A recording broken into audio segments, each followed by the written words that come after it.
नमस्कार, आप सभी का हमारे YouTube चैनल में बहुत-बहुत स्वागत है। आज हमारे साथ चर्चा करने के लिए हैं आयुर्वेदाचार्य डॉक्टर विवेक राजपूत जी। नमस्कार डॉक्टर साहब। नमस्ते। डॉक्टर साहब, आपका हमारे YouTube चैनल में बहुत-बहुत स्वागत है। डॉक्टर साहब, आज हम जो चर्चा करने जा रहे हैं एक ऐसे टॉपिक की जो हम डेली लाइफ में सुनते रहते हैं, वो है एक थायराइड। तो सबसे पहले डॉक्टर साहब मैं ये जानना चाहूँगा थायराइड जब हम कहते हैं कि थायराइड है या नहीं है तो थायराइड क्या होता है? इसके बारे में आप बताइए। थायरॉइड नाम की एक ग्रंथि हमारे गर्दन के बीचों-बीच यहाँ पर हमारे एक सिचुएटेड होती है।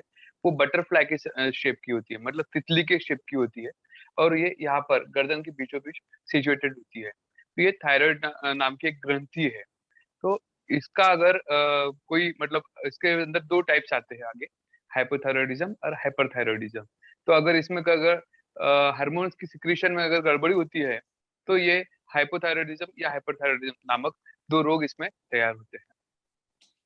तो डॉक्टर साहब आपने जैसे बताया कि इसमें 2 रोग हो जाते हैं अगर ये ग्रंथि का सिक्रेशन कम या ज़्यादा होता है, हाइपर या हाइपो। तो इसके होने का कारण क्या होता है? हाँ, इसके अंदर कारण हम जब देखते हैं, तो अगर अभी हम पैथोफिजियोलॉजिकली अगर देखते हैं, तो कारण ऐसा होता है कि हमारे मस्तिष्क में एक पिट्यूटरी ग्लैंड बोल के रहती है और उसका अगर सिक्रीशन वो टीएसएच नामक एक हार्मोन सिक्रेट करती है और उसका सिक्रीशन आके यहाँ पर एक थायरॉक्सिन नामक हार्मोन को सिक्रेट करता है। मतलब टीएसएच अगर अच्छी तरीके से सिक्रेट हुआ, तो इधर फिर टी3, टी4 अच्छे से सिक्रेट हो गए। अगर वो अच्छी तरह से सिक्रेट नहीं हुआ और उसका सिग्नल अगर टी3, टी4 को नहीं मिला, तो फिर वो गड़बड़ हो जाती है। तो इसलिए ये इम्पोर्टेंट है कि मस्तिष्क में कि पिट्यूटरी ग्लैंड है, उसका भी जो कार्य है, उसकी कार्यप्रणाली अगर अच्छी होगी और फिर इसके हिसाब से टी3, टी4 भी अच्छे से सीक्रेट होगा और उसके बाद में फिर बाकी के जो हार्मोन्स है, वो भी अच्छी तरीके से अपने सीक्रेट होने लगते हैं। तो ये एक महत्वपूर्ण कार्यप्रणाली है।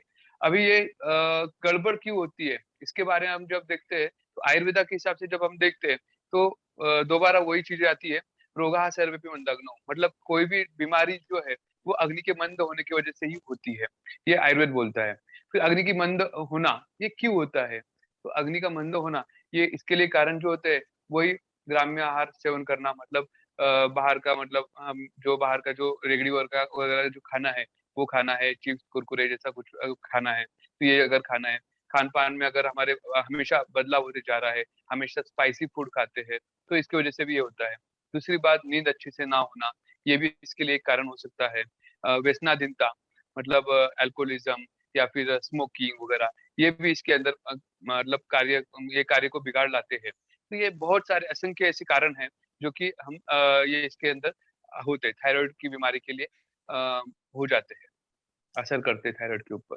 तो डॉक्टर साहब अगर किसी को थायराइड हो जाता है तो उसमें कौन-कौन से लक्षण सामने आते हैं? उस व्यक्ति को मालूम चलता है या आपको टेस्ट करवाना पड़ता है कि इसे थायराइड? आम तौर पर देखिए बहुत सारे पेशेंट हमारे पास आते हैं, सर हम बहुत कम खाना खाते हैं तभी भी वेट बहुत गेन होते जा रहा है, कुछ हो रहा ही नहीं है सर हम बहुत एक चपाती बड़ी मुश्किल से खाते हैं, एक रोटी बहुत मुश्किल से खाते हैं, तभी भी मेरा वेट तो बढ़ते ही जा रहा है। ऐसा एक पेशेंट आता है। तो ये हो गया हाइपोथायरॉयडिज़्म में अगर हम चेक करते थायरॉइड, तो शायद से उसका थायरॉइड हो सकता है। मतलब क्या है हाइपोथायरॉयडिज़्म के हम लक्षण पहले देखते हैं। उसमें क्या होता है तो ज़्यादा से ज़्यादा वेट गेन हो जाना, दूसरी बात हेयर फॉल होना, तीसरा मतलब उनको बहुत ज़्यादा भूख लगना या फिर कम भूख लगना मतलब बहुत बार ऐसा होता है कि हम बहुत कम खाते हैं, तभी भी ज़्यादा वेट गेन हो रहा है। ये भी एक उसके अंदर कारण होता है। फैटीग मतलब बहुत अशक्तपना रहता है, बहुत थकावट सी रहती है, थोड़ा-सा चल के आए तो वो नहीं, नहीं अभी तो नहीं हो सकता है, मुझे बहुत दर्द होने लगा है, मुझे बहुत थकावट सी हो रही है, अभी मुझे आराम करना चाहिए। ऐसा अगर होता है, तो ये सब लक्षण इसमें आता है हाइपोथायरॉयडिज़्म में। उसके विपरीत हाइपरथायरॉयडिज़्म उसके टोटली विपरीत है। हाइपरथायरॉयडिज़्म में क्या होता है, तो वेट बहुत लूज़ होते जाता है। पेशेंट को मतलब खाना तो अच्छे से जा रहा है, खाना तो बहुत अच्छे से खा रहा है, पर तभी भी उसका वेट लूज़ होते जा रहा है। ये सबसे आम समस्या उसके अंदर रहती है। उसके अंदर ड्राइनेस रहता है उसके शरीर के अंदर, उसके हेयर फॉल ज़्यादा हो जाता है। बहुत सारे इसमें देखा होगा कि बहुत सारे पेशेंट्स को आँखें थोड़ी-सी बाहर आई सी लगती है, तो जी। ये भी लक्षण उसमें ही आता है हाइपरथायरॉयडिज़्म में। तो ये सारे लक्षण हाइपोथायरॉयडिज़्म और हाइपरथायरॉयडिज़्म में जो सामान्य लक्षण जो हमें बहुत जल्दी से दिखाई देते हैं हर पेशेंट के अंदर, तो ये ऐसे रहते हैं। और अगर इसमें से अगर बहुत सारे सिम्पटम्स हमें मैच होते दिख रहे हैं, तो हम उनको टेस्ट करवा लेते हैं और टेस्ट करवा के हम उनकी आगे ट्रीटमेंट करवाते हैं, ऐसा है। और डॉक्टर साहब ये अक्सर किस एज ग्रुप के लोगों को होता है थायराइड की प्रॉब्लम्स?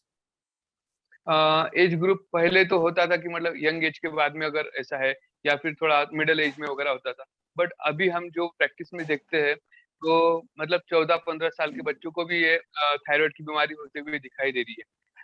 तो ये बहुत मतलब ये आजकल कम एज में भी बहुत दिखाई देते हैं। और एक थायराइड में एक आता है कि इधर का जो थायराइड की ग्रंथि है, ये सूजी सी लगती है, जी। थोड़ी फुली सी लगती है, तो इसमें ग्वाइटर बोलते हैं इसको हम, या फिर थायराइड नोड्यूल। तो ये 2 और एक प्रकार आते हैं इसमें। तो ये जो थायराइड नोड्यूल या फिर ग्वाइटर, ये भी प्रमाण बहुत ज़्यादा बढ़ते हुए दिखाई दे रहा है। बहुत सारे छोटे बच्चों में, मेरे पास भी पेशेंट है, एक छोटी लड़की है, उसका 15-16 एज होगा, बट अभी से ही उसको एक थायराइड का ग्रंथि तैयार हो गया है। और वो ऐसा समझ में आता है, वो जब मतलब उसका पानी भी पीते हैं तो दिखाई देता है कि थायराइड की ग्रंथि बढ़ी हुई है। तो ये बहुत अभी आम होते जा रहा है। और डॉक्टर साहब ये जो अगर हम जेंडर के पॉइंट ऑफ व्यू से देखें कि मेल है या फीमेल है, तो किन्हें होने के चांसेस ज्यादा रहते हैं? आम तौर पर हमने अभी देखा है कि लेडीज पेशेंट जो हमारे पास ज़्यादा आते हैं, वो ज़्यादातर तो हाइपोथायरायडिज्म की शिकायत से मजबूर रहते हैं। और जो जेंट्स है तो ज़्यादा करके उनको हाइपरथायरायडिज्म का देखा है हमने रेशियो। तो ऐसा रेशियो हम मेडिकल फील्ड में अभी देखते आ रहे हैं। तो डॉक्टर साहब ये क्या रीजन होता है कि मतलब उन्हें हाइपर और उन्हें हाइपर है? इसका कोई पर्टिकुलर रीजन होता है? पर्टिकुलर रीज़न तो ऐसा कुछ नहीं है, बट जब हम क्लासिकली देखते जा रहे हैं अभी, तो ये सब चीज़ें ऐसी दिखाई दे रही है। तो डॉक्टर साहब इसका जो ट्रीटमेंट है वो किस हुँ। तरीके का होता है, या क्या किस देखिए तरह ट्रीट करा जाता है इसे? हुँ। आयुर्वेद के हिसाब से हम जब देखते हैं, तो आयुर्वेद क्या बोलता है कि आयुर्वेद में निदान परिवर्जन मतलब क्या कि कोई भी चीज़ का कारण है, तो उसको कारण को हमें पहले साइड में रखना है, साइड में करना है, बाजू में करना है और उसके बाद में हम उसकी ट्रीटमेंट कर सकते हैं। तो अभी कोई भी बीमारी हो रही है, तो उसका जो कारण होगा, उसको हमें पहले नष्ट करना है। जब तक कारण नष्ट नहीं होगा, तो हमारा वो डिसीज़ को ट्रीट करना असफल होते जाता है। तो सबसे पहले निदान परिवर्जन बोला हुआ है कि जो भी कुछ कारण आ रहे हैं थायराइड के लिए, तो उसको पहले बाजू में करो और फिर बाद में आप ट्रीटमेंट में जाओ। अभी जब आयुर्वेद के पॉइंट ऑफ व्यू से हम देखते हैं, तो हाइपोथायरॉयडिज्म जो है, वो कफ और वातज बीमारियों में आता है। मतलब कफ और वातज मतलब कोल्ड ज़्यादा रहता है उसमें, कोल्डनेस ज़्यादा रहता है। तो कफ और वातज बीमारी बोल दी जाती है। और जब हम हाइपरथायरॉयडिज्म देखते हैं, तो उसको पित्त निवातज बोला जाता है। मतलब पित्त का ज़्यादा शिकायत रहती है उसमें। हीट जो शरीर की है, ज़्यादा बढ़ी हुई रहती है हाइपरथायरॉयडिज्म में। और हाइपोथायरॉयडिज्म में मतलब कोल्डनेस ज़्यादा रहता है। तो ये 2 चीज़ें अलग-अलग रहती है। इसके हिसाब से हम कफ-वातज या फिर पित्तज, वात-पित्तज ऐसा हम ट्रीटमेंट करना स्टार्ट करते हैं। ऐसे। तो डॉक्टर साहब इसको मतलब सही करने के कुछ, जैसे क्योंकि आयुर्वेदिक डॉक्टर से तो कंसल्ट करते ही हैं, या हुँ, एलोपैथिक हुँ। डॉक्टर से भी हम लोग कंसल्ट करते हैं, तो कुछ हुँ, घरेलू हुँ। घरेलू नुस्खे भी हम यूज कर सकते हैं इसे, मतलब हाँ। ये बैलेंस रहे हमारा? हुँ।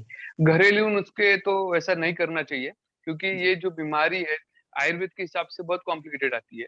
तो इसको हमने एक अच्छे आयुर्वेदा डॉक्टर से, आयुर्वेदाचार्य से कंसल्ट करके उनकी सलाह के अनुसार देखना चाहिए। क्योंकि हर एक आदमी मतलब जो हर एक आदमी की जो प्रकृति होती है, भिन्न रहती है, अलग-अलग रहती है और हर एक आदमी के लिए आयुर्वेद के हिसाब से ट्रीटमेंट अलग हो सकती है। तो ऐसा इसलिए है कि घरेलू नुस्खों का यूज़ ज़्यादातर तो होना नहीं चाहिए, ऐसे हम कहते हैं।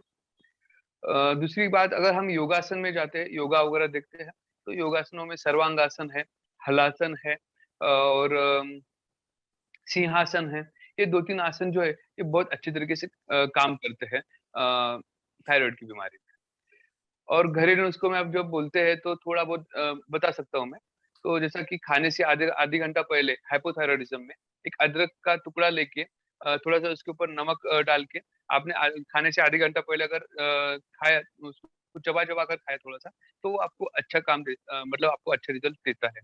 क्योंकि उसके अंदर मेटाबॉलिज़्म बढ़ती है और वो आपका डाइजेस्टिव पावर को अच्छा करता है। ऐसा। तो डॉक्टर साहब आपने खाने की बात करी, तो जिसे हाइपर थायराइडिज्म हो तो वो किस तरह की डाइट ले, और हाइपो वाला किस तरह की डाइट लेनी चाहिए? तो जैसा अभी हाइपोथायरॉयडिज्म हम देखते हैं, जी। तो इसमें एलोपैथी के हिसाब से देखा जाए तो गोइट्रोजेनिक जो फ्रूट्स है वो हमने अवॉइड करना चाहिए। जैसे कि कैबेज और पत्ता गोभी, ब्रोकोली और फूल गोभी। ये 3 चीज़ों को तो हमने टोटली अवॉइड करना चाहिए, ये इम्पोर्टेंट बताया गया है। उसके बाद में हमने पैक्ड फूड, जो कुछ भी हम पैक्ड फूड देखते हैं, मतलब जो कुछ मार्केट में अवेलेबल पैक्ड फूड्स है, उनको हमने इधर अवॉइड करना चाहिए। लास्ट में और एक बोला है कि मतलब ग्राम्य आहार, वही आता है, मतलब चिप्स वगैरह जो आप कुरकुरे वगैरह आते हैं, सोया स्टिक्स वगैरह कुछ आता है, ये सब चीज़ें हमें बंद करना चाहिए। ब्रेड, बिस्किट वगैरह ये मैदे की जो पदार्थ है, वो ये भी बंद होना चाहिए। नॉन फाइब्रस फूड अवॉइड करने के लिए बोला है, मतलब जो कुछ मतलब रेशाओं से युक्त नहीं है, मतलब वेजिटेबल्स, लीफी वेजिटेबल्स आप खा सकते हैं, बट नॉन लीफी वेजिटेबल्स मतलब सिर्फ आप मीट्स मतलब आप सिर्फ नॉन-वेज वगैरह खा रहे हैं, तो उसका भी आपको यहाँ पर तकलीफ होता है। तो ये भी थोड़ा बहुत अवॉइड करना चाहिए यहाँ पर।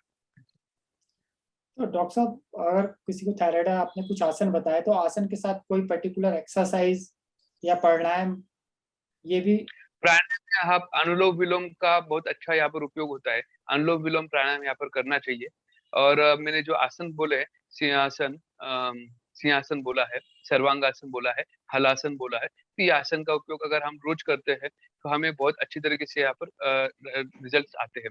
दूसरा एक सूर्य नमस्कार बोला है, वो कि सर्व सर्व रोगों के ऊपर चल सकता है, क्योंकि उसका जो सूर्य नमस्कार में है, तो पूरा बॉडी के स्ट्रक्चर को आप पूरी तरह से एक्सरसाइज देते हैं, तो इसलिए सूर्य नमस्कार भी यहाँ पर बहुत अच्छा रिजल्ट देता है। तो आप इतना ये सब चीज़ें कर सकते हैं।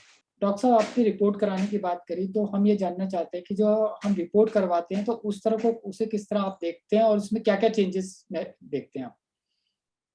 हाँ, बहुत सारे लोगों का सवाल आता है कि हमें थायरॉइड है, तो थायरॉइड के रिपोर्ट्स हमने कब करवानी चाहिए?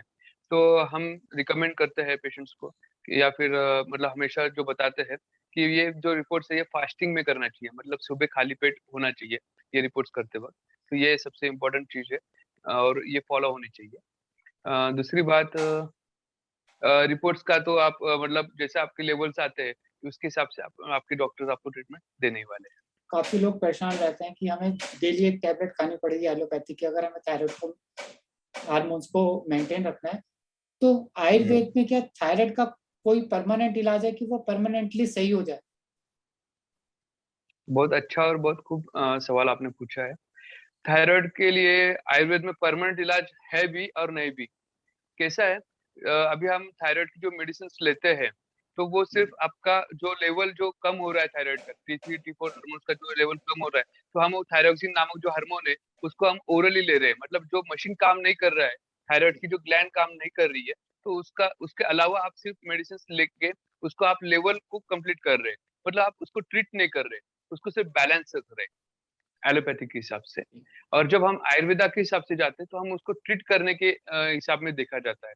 तो ट्रीट करने के लिए फिर हमने जो पहले ही बोला है कि आप अच्छे वैद्य को कंसल्ट करिए और अच्छे वैद्य को कंसल्ट करके उनके हिसाब से अगर आप ट्रीटमेंट लेते हैं, तो आप सही में अच्छी तरीके से इसको आप कवर अप कर सकते हैं। और दूसरी बात इसको अगर मतलब होना ही नहीं चाहिए, ऐसा अगर आपको लगता है मतलब थायरॉइड की बीमारी हमें होनी ही नहीं चाहिए, तो इसके लिए करना क्या है? तो हमने पहले भी आप अपने लेक्चर्स में देखा है कि दिनचर्या के बारे में हमने बहुत कुछ बोला है आगे पहले के लेक्चर्स में। आप वो पहले की वीडियोज़ में आप देख सकते हैं। और ऐसा है कि दीवा स्वाप मतलब दिन में नहीं सोना चाहिए, ये सबसे इम्पोर्टेंट चीज़ है थायरॉइड के पेशेंट्स के लिए। रात्रि जागरण मतलब रात में ज़्यादा जागरण करना, ये भी कम करना चाहिए। आजकल के जीवन में बहुत स्ट्रेसफुल लाइफ लोग जीते जा रहे हैं, तो उसके ऊपर भी थोड़ा बहुत सोच-विचार होकर उसको कि जितना स्ट्रेस हम कम कर सकते हैं हमारे लाइफ में का, उतना हम पीसफुल लाइफ और डिसीज़ फ्री लाइफ हम जी सकते हैं, तो इसके लिए भी आपने कोशिश करनी चाहिए। खान-पान के लिए अगर विशेष बोला जाए, तो आप ग्राम्य आहार मतलब जो का बाहर का कुछ खाना है, वो आपने अवॉइड करना चाहिए, होटलिंग अवॉइड करनी चाहिए। जितना हो सके घर का शुद्ध सात्विक आहार हमने खाने की कोशिश करनी चाहिए, ये सबसे इम्पोर्टेंट चीज़ है। रोज़ कम से कम हाफ एन आवर अपनी एक्सरसाइज़ होनी चाहिए, ये भी बहुत इम्पोर्टेंट एस्पेक्ट है यहाँ पर। खाने में ज़्यादा अभी हाइपोथायरॉइडिज़्म के अगर पेशेंट होते हैं, तो उन्होंने ज़्यादा हेवी टू डाइजेस्ट फूड ऐसा नहीं खाना चाहिए। मतलब बहुत पेशेंट का क्या रहता है दोनों टाइम चपाती या रोटी खाते हैं, तो एक टाइम आप ज्वार की रोटी खा सकते हैं, एक टाइम गेहूँ की रोटी खा सकते हैं। मतलब आपका जो वेरिएशन होना चाहिए डाइट में, वो भी आप वहाँ पर रखते हैं, तो ये भी इम्पोर्टेंट चीज़ है। और यही सब चीज़ों को अगर हम सँभालते हैं, तो हम अच्छी तरीके से थायरॉइड को कंट्रोल में रख सकते हैं। डॉक्टर साहब, हमने ये देखा है कि गर्भावस्था में या प्रेगनेंसी के केस में थायराइड कम या ज्यादा हो जाता है, तो उसमें उस कंडीशंस में क्या आयुर्वेद मदद कर सकती है उस गर्भवती महिला की? श्योर, आयुर्वेद बहुत अच्छी तरीके से ट्रीटमेंट ये गर्भावस्था के अंदर भी बहुत अच्छी तरीके से मदद कर सकता है। आयुर्वेदा में बहुत सारे कुछ मेडिसिन है जो कि आप गर्भावस्था के दरमियान ले सकते हैं, जिससे कि कोई कॉम्प्लिकेशन ना हो सके। तो ये आप आयुर्वेदिक डॉक्टर से कंसल्ट करके आप गर्भावस्था के दरमियान थायराइड के लिए अच्छी ट्रीटमेंट ले सकते हैं। पंचकर्म में हम जब देखते हैं तो शिरोधारा नामक एक ट्रीटमेंट है, वो बहुत अच्छी तरीके से यहाँ पर वर्कआउट करती है। नस्य बोल के ट्रीटमेंट है, वो भी बहुत अच्छी तरीके से वर्कआउट करती है। बट ये सब ट्रीटमेंट्स आपको घर पे नहीं करना है, आपको अच्छे वैद्य से सलाह लेकर वो जो बोलते हैं उसके हिसाब से अगर आप ट्रीटमेंट लेंगे तो बहुत अच्छा रिजल्ट आप यहाँ पर पा सकते हैं। डॉक्टर साहब, आपने ये बताया पंचकर्म और शिरोधारा, तो पंचकर्म और शिरोधारा एक सामान्य व्यक्ति तो ले सकता है, लेकिन गर्भवती महिला भी ले सकती है ट्रीटमेंट? शिरोधारा गर्भवती महिलाओं के लिए भी चल सकता है, कुछ प्रॉब्लम नहीं है। गर्भावस्था के दरमियान आयुर्वेद में गर्भ संस्कार नामक एक बोला है कि गर्भ को संस्कार करने के लिए, तो गर्भ संस्कार में भी आप ये सब योगा एक्सरसाइजेस वगैरह करवा के लेते हैं। वो वैद्य लोगों से आप अच्छे से कंसल्ट करके वो भी वहाँ पर करवा सकते हैं, गर्भ संस्कार के कोर्सेस वगैरह। तो डॉक्टर साहब, जैसे गर्भावस्था में हाइपो या हाइपरथायराइडिज्म दोनों ही कंट्रोल हो जाते हैं आयुर्वेद में? हो सकता हो सकता है। ठीक है डॉक्टर साहब, आपने हमें आयुर्वेद के नजरिए से थायराइड को कैसे कंट्रोल किया जाए इसके बारे में बहुत अच्छी जानकारी दी। इसके लिए आपका बहुत बहुत धन्यवाद डॉक्टर साहब। हम सभी दर्शकों से चाहेंगे, डॉक्टर साहब ने जैसे कि राय दी है कि अगर किसी को थायराइड हो तो अपने आप ट्रीटमेंट ना करके किसी अच्छे आयुर्वेदाचार्य से मिलें और इसे परमानेंटली क्योर और मैनेज करें। Thank you very much.